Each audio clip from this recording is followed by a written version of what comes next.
Senator Robin Padilla, tutuwa siya na tatakbo presidente. Kaya lang, yung dagdag niya, taliwas doon sa aking advokasya na siya ang maging running mate ni Inday Sara. Gusto ko talaga, Duterte, Padilla. Kung ayaw ni Padilla, Duterte go. Pero sabi ni Robin, si Duterte ay mi Marcos ako, Jesus Mario, Senator Robin.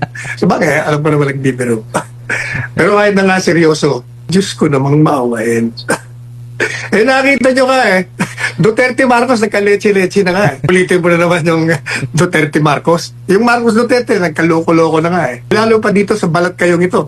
Napakabalat kayo. Iba doon sabi niya, forever. Sabi pa naman, sumusunod kay Inday Sara.